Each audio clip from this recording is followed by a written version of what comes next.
Hello, and welcome back to the Nats Talk podcast. I am your host, Kevin Nibley, and we are sponsored by Old DC Apparel. Head on over to shopoldDC.com for the latest and greatest in DC fan gear.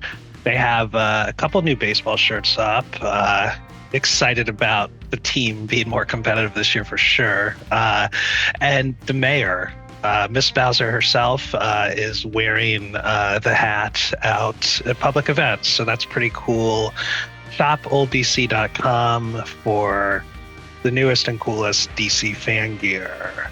And for the podcast, you can find us on YouTube at Nats Talk Podcast. That's also our handle on X. And if you search Nats Talk Podcast, the audio version is on every major podcast platform. And it is worth saying, we don't do this for a living here. I'm a television editor. I make films. I do things like that. I'm not a professional broadcaster. I'm a fan who does this for fun through the Nats Talk website. So if you are able to hit a like button, hit a subscribe button, give us some love, give us 5 stars on whatever platform you're listening to. If you're listening to the audio version, please do that. It helps us out, helps me out, finding time each week to do this show. So we really appreciate that. Okay, so what to say about this week in Nats baseball? Obviously, the Rays series was what it was. They were very competitive, kind of got nipped by a very good team right there in all 3 games. But this Phillies series, holy shit. I try to keep this show kind of clean. I try to keep it nice for kids. I try to put on kind of this chill NPR nice guy nerd persona, and that's kind of what I do most of the time, and that's kind of my lane. But for tonight, I'm going to just be honest, and I'm going to drop some F-bombs and, maybe put the kids to bed. But this bullpen is probably the worst Nats bullpen I've ever seen. We're talking about Barraclaw and Rosenthal. We're talking about, all kinds of dudes with yips we've had in the past and all kinds of bullshit. But this is the worst bullpen series I've ever seen in my entire life as a Nats fan. It's unbelievable. The Nats should have swept the Phillies, a 4-game sweep. They should be in second place of the NL East now, chasing down the Braves. But instead, we're back to 500 because we're relying on Mitchell Parker, who should have been DFA'd 2 weeks ago or 3 weeks ago, or whenever the hell he blew that 9-1 lead against the Giants. Gus Farland was in that game too. When things get real, when it gets tight, the guy can't throw a strike, okay? He can't. And we saw that tonight. And, now he's a home run derby pitcher for the Phillies, and it's just complete garbage. It's sad because we have a really great young lineup, a great young team. Dylan Cruz is blossoming. Nasim Nunez has been playing much better. You can kind of see him turning into a really nice player. That Phillies series, the offense did everything you'd want, and just a league average, just a confident bullpen, just someone who deserves to have a job title as a closer or a setup man or a 7th inning guy, anything like that. We don't have that. There's no one on this roster who would be the 7th, 8th, 9th inning guy on any contending team. We don't have one guy who can do that. 0. And we're running out, we're upset that Richard Lovelady is blowing games to the Phillies in an important series. It's insane. And this is on Paul Taboni, because I know everyone always goes for the learners and the learners are cheap, and maybe they are, but Taboni had enough money to get just some competent guys in here to pitch in the later innings. It's just completely brutal. Anyway, this was my I lived in New York for 20 years. This is kind of like my Mike and the Mad Dog kind of open. Maybe you'll like it, maybe you won't. I don't know. We can now return to our regularly scheduled programming. Speaking of the bullpen, we are going back to part 2 of our conversation with Ryan Mattheus, who was amazing last week. One of the best interviews we ever had here on this show. And, we'll talk about some better days. We'll talk about the glory days from 2011, 2013, when Ryan was a part of a much better bullpen. And thanks for indulging my little rant. And without any further ado, here is Ryan Mattheus. What was it like playing for Davey? How did you like it? Man, it was everything for me. I don't know why, but Davey loved me. He really did. Mhm. Even when my career got hairy, I punched the locker. I'm really insecure. I'm always looking over my shoulder, like, hey, am I going to get in trouble if Mhm. just he always told me, like, hey, Ryan, I believe in you. Go do your thing. So he was such a big piece of my career, just giving me the confidence to go out and be who I could be. I tell young players that all the time in my field now. Mhm. I run a facility and I coach players. I get to coach big leaguers. I get to coach youth kids and high schoolers and everybody in between. And I tell them, man, the biggest thing you can do is be yourself and be okay in your own skin out on that baseball field in that clubhouse. And Davey gave me the freedom to do that. He really did. Mhm. I was a wild man on the mound. He didn't take that away from me. Mike Rizzo didn't take that away from me. It was kind of my own demise after I punched the locker and was like, kind of, how I got to change my demeanor, things like that. But Davey was such a huge part in my success in the big leagues, man. I owe a lot to him. Y- You mentioned the locker punching, and I know you work with kids now. I believe it's called Optimum Athletes. Yep. Is that like a teachable moment you pass down to the kids of like, or I mean, walk us through, I guess, what led you to that, and is that something you learned from, and is that something you share with the younger generation that you're instructing Yeah. now? Yeah. It's something that I'm not ashamed of, man. It is who I was. I mean, there's other guys that have done it. I think Drew Storen did it a few months Hmm. after I did, or the year after I did. Which that's just kind of who we are, man. Like, obviously, if I had to do it over again, I would hope to have a little bit of control over my emotions. But I, I mean, I was that guy always. There's one story of Mark DeRosa.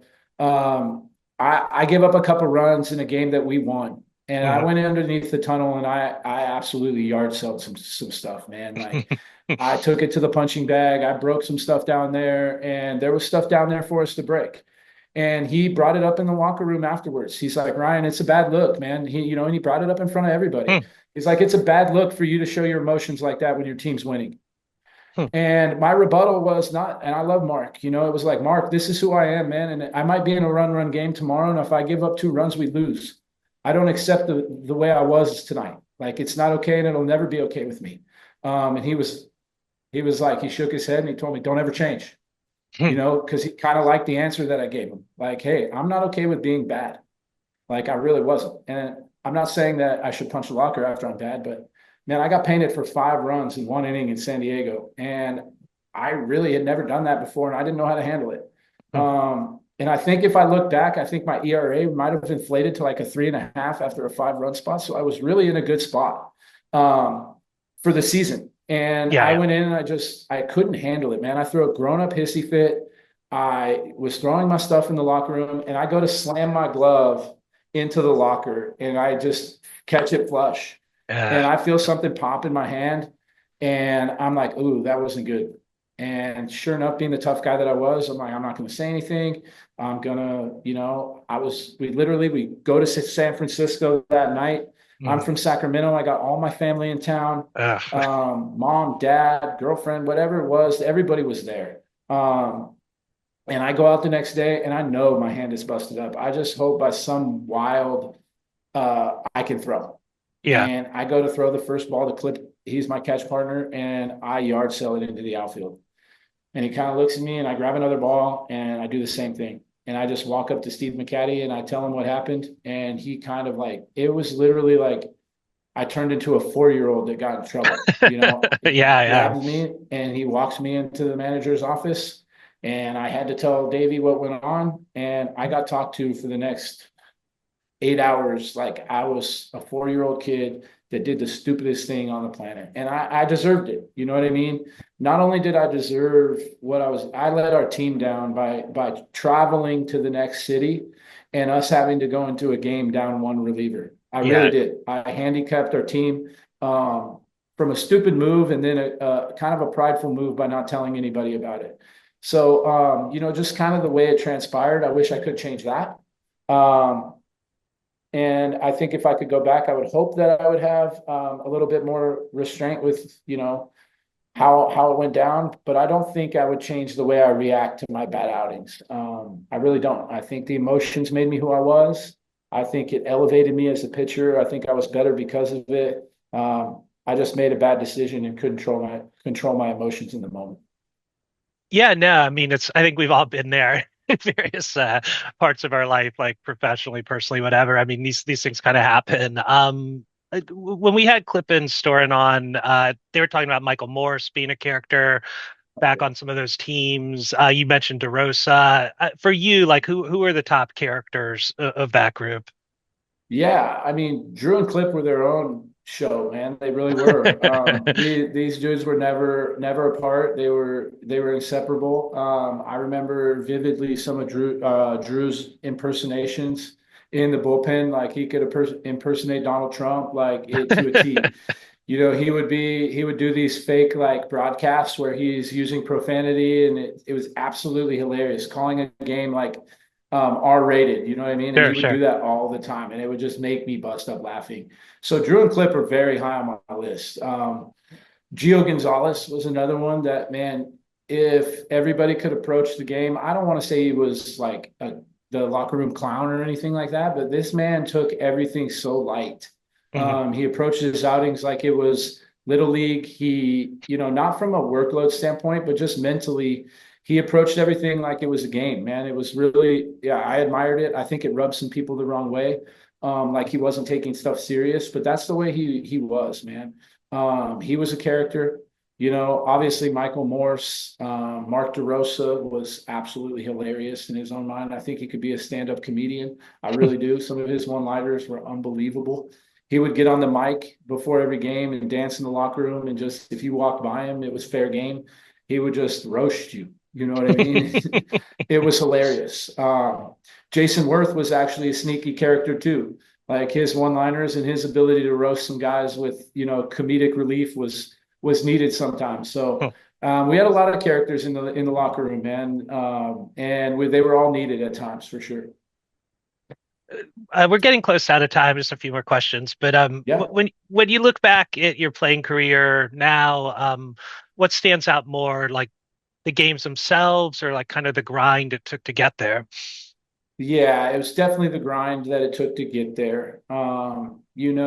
Setting out to achieve something that is as hard or as, tough to achieve as being a big leaguer, and then actually achieving it is Mhm. something that I will never forget. I spent 8 years in the minor leagues before I got to call up. I was a 27-year-old rookie. So, Yeah. that work and that grind, I would do it all over again, man. I actually, I wish I would. I tell people this all the time. I wish I would have respected and enjoyed the minor leagues for what they were, which is hard to do as a minor league player because you're just chasing the big leagues. You want to get out of the minor leagues so bad. But there's nothing more Americana, in my opinion, than being a minor league baseball player. And it's really the luxury, not the luxury, the opportunity that I got to do and spend the time out seeing middle America and some of these towns, the people that I got to meet along the way, from clubhouse staff to on-field staff to in the coolest places that Mhm. I would have never went. I mean, I'd have never been in Casper, Wyoming if it weren't for the Pioneer League. You know Yeah, what I'm yeah. saying? Hmm. Like ever. and getting to see those places and meet these people, it's priceless. So I think being a minor leaguer and being a longtime minor leaguer, I will cherish that forever. No, that's great. Now, yeah, we mentioned a little bit before, but I understand you're working, with younger players now through your company, Optimum Athletes. Tell us a little bit about how you got into that and what that's like for you. Yeah. I was never going to be a real estate agent or, anything like that after playing. And unfortunately, I didn't make enough money to just not do anything. I got two young girls, I got a mortgage, and I needed a job. Mhm. That's just the blunt of it. Whether ego detached from it, I needed to work. I wish I would have made hundreds of millions of dollars in the game and I could be bass fishing right now, but I'm not. So I had to do something, you know what I mean? And I actually kind of found the calling by trying to hold on to my own career. I went to Driveline Baseball up in Kent, Washington Mhm. in 2018, just trying to see if I had anything left, man. They were kind of the new wave thing. Guys were revitalizing themselves. There was a new way to approach development up there, and I wanted to see if there was anything missing. And when I got up there, man, it was like something I'd never seen before. Just the data they were collecting, the things they could find out about players, the deficiencies and the things they could define in you. It was like, hey, this is the way it needs to be. Um, I tell guys all the time, I asked our bullpen coach in 2015, what's my spin rate and what does that mean? I was a big leaguer. His Yeah, answer was, I have no idea, but I'll find out. yeah. 2015, Yeah, it's changed that's a lot. Yeah. the landscape of this game has changed drastically. And one, I was interested in learning the modern game. What is all this stuff?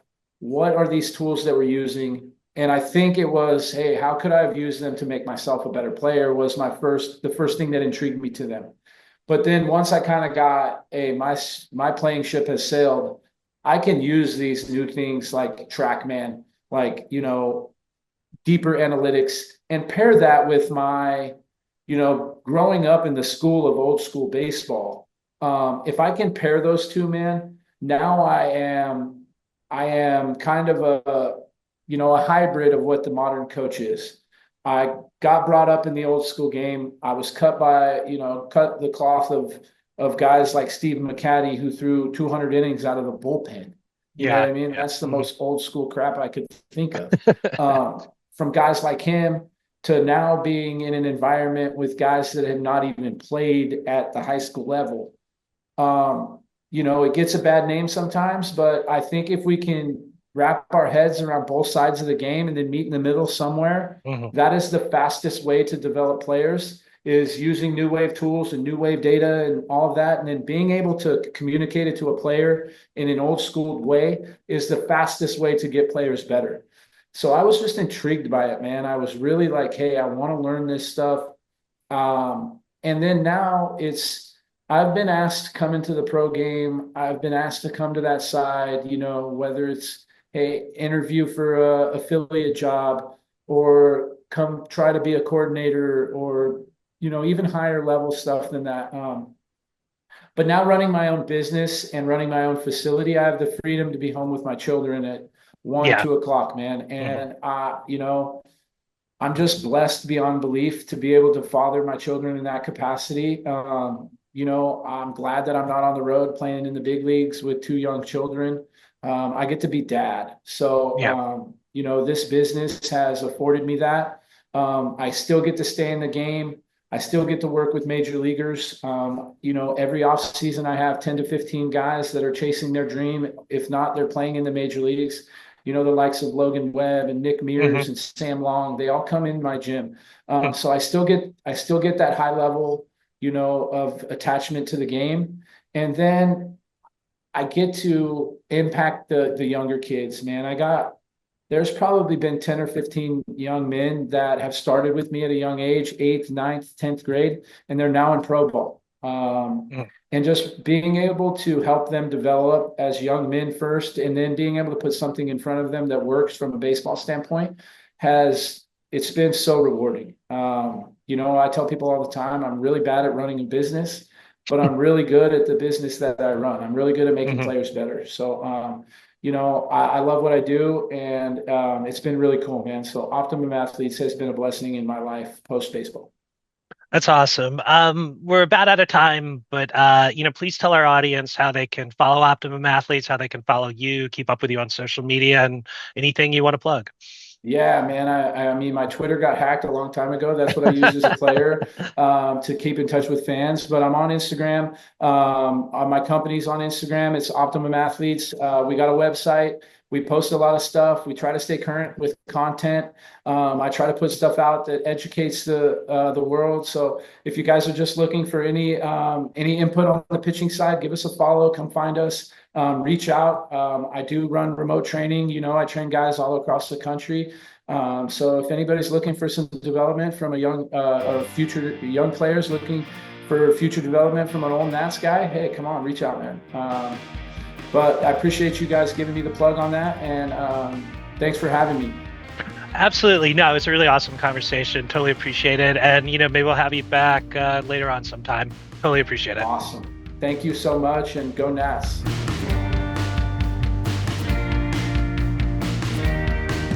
All right, that was our episode. Look, man, Matthews really was cool, really came clean with the whole punching the locker. I bet a lot of Nats fans listening to this show right now want to punch something, so God bless Ryan. I mean, we've all been there. A lot of us feel there right now as Nats fans.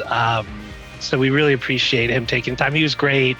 Would love to have him back. Had some really cool stories. Was really candid. Really appreciate that.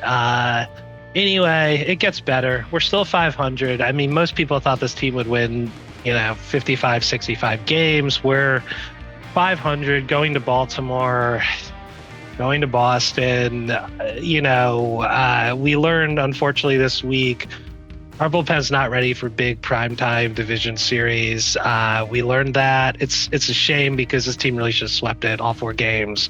Instead, we lose 3-1 and, are kind of the embarrassment of the major leagues right now with how awful the pen's been. And we give this old, aging, mediocre Philly team all this confidence that they can come back. They're not going to come back against the Dodgers or teams with real back end arms, but they came back against us 3 nights in a row in a pretty epic way. So anyway, probably the most animated you'll ever hear me on this show. I usually try to keep it cool. Please support nats.talkdcsports.com. Please support shopoldDC.com. I have a feeling they might be putting out some kind of shirt that captures the pain of this, if I had to guess. And until next week, hopefully a much better week. Hopefully we actually win some games. We're up 5-0. Until next week, go Nats.